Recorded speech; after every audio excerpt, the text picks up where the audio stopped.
नमस्कार, आप देख रहे हैं सी न्यूज़ भारत और मैं हूं आपके साथ आकांक्षा। तो वक्त चुका है न्यूज़ बुलेटिन का और आज इस न्यूज़ बुलेटिन में हम अमरोहा, बैतूल, गया के साथ साथ झारखंड की खबरों को जानेंगे विस्तार से। तो चलिए निगाह डालते इस वक्त की खास खबरों पर।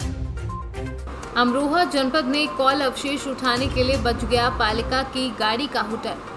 ईओ डॉक्टर मणि भूषण तिवारी ने खुद कंट्रोल रूम की कमान संभाली।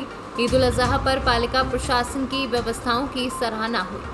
अमरोहा की व्यवस्थाएं भी सराहनीय रही। अवशेष उठाने के लिए एक कॉल पर पालिका की गाड़ी स्टार्ट दिखी। ईओ डॉक्टर मणि भूषण तिवारी ने खुद कंट्रोल रूम में जिम्मेदारी निभाई। नतीजा, पालिका मशीनरी में हलचल नजर आई। कोरोना काल में ईद उल अजहा का त्योहार सबसे बड़ी चुनौती पालिका प्रशासन के लिए थी। विवाद की वजह से बनने वाला जानवरों के अवशेष उठाने के लिए ईओ डॉक्टर मणि भूषण तिवारी करीब एक हफ्ते से प्लानिंग बनाने में जुटे थे और इसके लिए उन्होंने पालिका में बाकायदा कंट्रोल रूम बनाया था।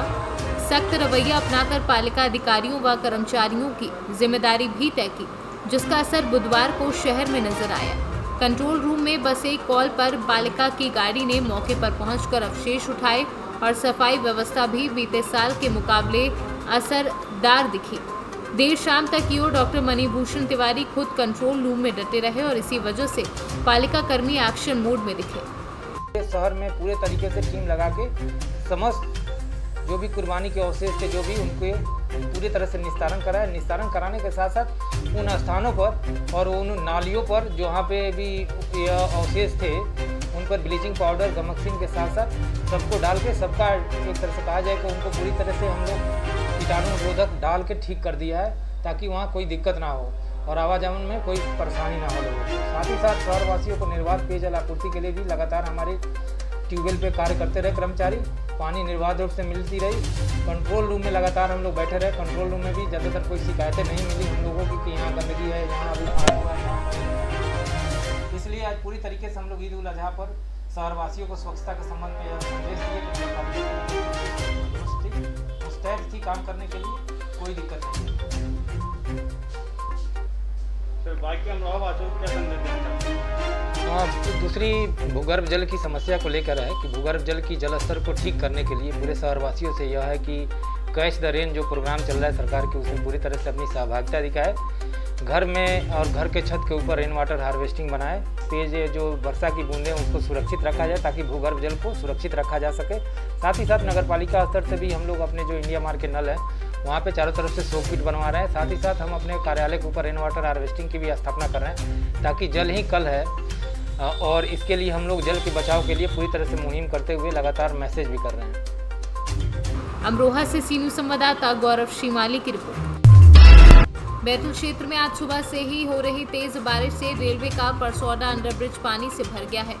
बीच कुछ महीने पहले ही बनकर तैयार हुआ है। ग्रामीण सुखराम भोदेकर ने बताया कि बारिश से मिट्टी अंडरब्रिज के नीचे जमा हो गई है, जिससे पैदल राहगीरों का चलना मुश्किल हो गया है। ग्रामीणों ने रेलवे अधिकारियों से अंडरब्रिज में जमा हुई मिट्टी को हटवाने और जल निकासी की व्यवस्था बनाने की मांग की है। बैतूल से सी न्यूज़ संवाददाता सुमित की रिपोर्ट। गया जिला का बाराचट्टी प्रखंड हमेशा से नक्सलवाद और गांजा अफीम की खेती करने एवं व्यापार करने के लिए सुर्खियों में रहा है, लेकिन अब इसका नाम को पूरी तरह खात्मा करने के लिए गया कृषि विभाग एवं जिलाधिकारी गया समेत प्रखंड के पदाधिकारियों ने गांव के किसानों को समझा बुझाकर उनसे मिलकर लेमन ग्रास की खेती की और ध्यान आकृष्ट करना शुरू कर दिया, ताकि नशीली पदार्थ की खेती करने के लिए बाध्य ना होना पड़े और किसी का जीवन बचाते हुए अपना भी जीवन शांति से जीने का प्रयास रहे। आज बाराचट्टी प्रखंड के जयरिंग पंचायत के अजैनिया टांड गांव में जिलाधिकारी अभिषेक कुमार सिंह ने प्रखंड होते हुए गांव पहुंचे और वहां लगे 15 एकड़ में लेमन ग्रास के पौधों का निरीक्षण किया।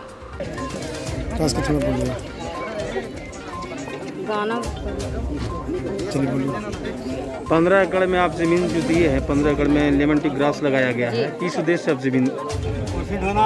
जी सर, क्या उद्देश्य है आपका? उद्देश्य यही है सर कि मैं इस जमीन पर उद्देश्य यही है कि मैं जैसे धान रोपती थी, धान लगाती थी और गेहूँ लगाती थी, तो उसे पानी का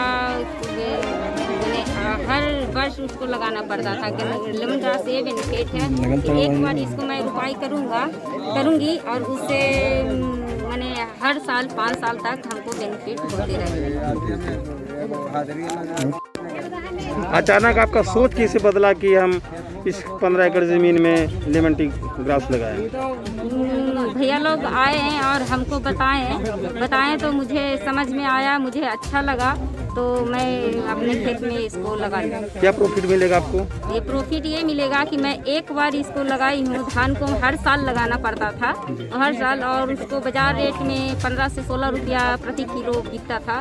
और इसका बेनिफिट ये है कि मैं एक बार इसको लगाऊंगी खेत में, एक बार लगाई और इसको मैंने शुरू बार में जो भी हम खर्च लगे उसके बाद 5 साल तक मैं इसे कटाई करके इससे तेल निकालूंगी और तेल बाजार में बेचूंगी। क्या नाम हुआ आपका? मेरा नाम मंजू कुमारी,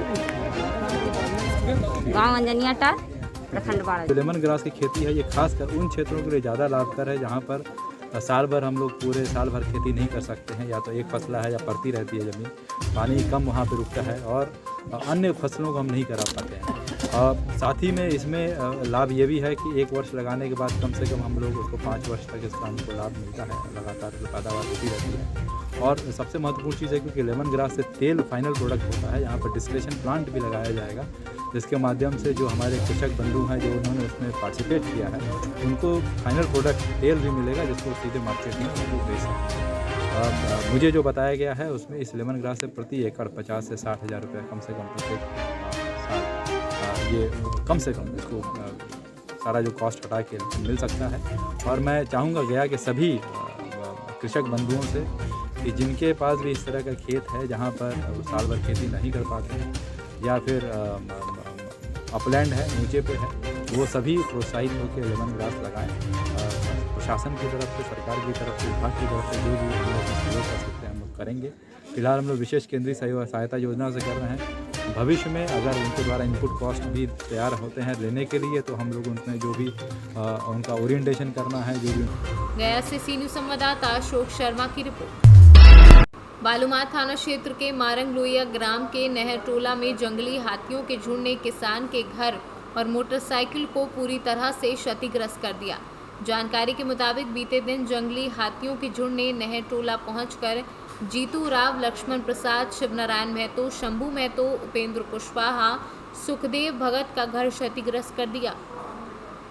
क्षतिग्रस्त घर के पीड़ित परिवार किसी तरह घर से निकलकर अपनी जान बचाए और वहीं पीड़ित परिवारों ने इस तरह के नुकसान होने से काफ़ी चिंता और जाहिर की है। प्रखंड प्रशासन व वन विभाग से जंगली हाथियों को दूर भगाने के साथ साथ उचित मुआवजे की मांग की है ताकि वह अपने क्षतिग्रस्त हुए मकान की भरपाई कर सकें।